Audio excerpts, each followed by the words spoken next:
दिन निरुत्साहित हो जाओगे, जिस दिन नाउम्मीदी से गिर जाओगे, उस दिन आपकी सफलता जो है वो हमेशा के लिए धूमिल हो जाएगी, आप कभी सफल नहीं हो पाओगे। इसलिए हमेशा उम्मीद और उत्साह और सकारात्मक विचार के साथ आगे बढ़िए और नकारात्मक चीजों को अपने आसपास भी भटकने मत दीजिए।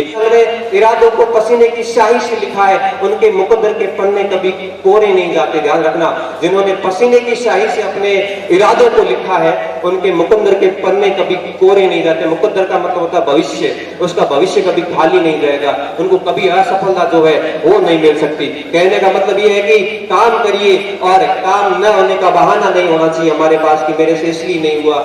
हालात हर किसी के विकट होते हैं, परिस्थितियां खराब आ सकती है, पर मजबूत बनना अपने को पड़ेगा। कभी भी कमजोर स्थितियां नहीं होने वाली है, मुश्किलात आएगी, लेकिन अगर हम मजबूत होंगे तो उन मुश्किलात पर हम विजय पा सकते हैं। अगर भगवान श्री राम के बारे में आपने सुना होगा, बहुत अच्छे से जाना भी होगा, सब ख्वाहिशें त्याग दी मैंने, सब ख्वाहिशें त्याग दी मैंने कुछ अलग करने के लिए, सब ख्वाहिशें त्याग दी मैंने कुछ अलग करने के लिए।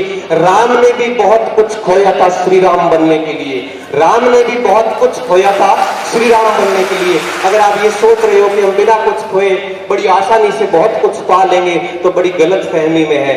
भगवान राम को भी बहुत कुछ भगवान राम बनने के लिए खोना पड़ा था, तो हम तो साधारण मानव हैं और हमें बहुत कुछ खोना पड़ सकता है। इसलिए दोस्तों, इस बात का विशेष रूप से ध्यान रखना, मित्र भी छोड़ने पड़ सकते हैं, बहुत अच्छी चीजें छोड़नी पड़ सकती है, मेहनत करने के लिए बहुत कुछ कुर्बान करना पड़ता है और उसके बाद जाके हमारे को मेहनत का फल प्राप्त होता है। और मेहनत का फल प्राप्त होने के बाद में हम मंजिल मिलेगी। रख हौसला वो मंजर भी आएगा, रख हौसला वो मंजर भी आएगा, प्यासे के पास चलकर समंदर भी आएगा, प्यासे के पास चलकर समंदर भी आएगा।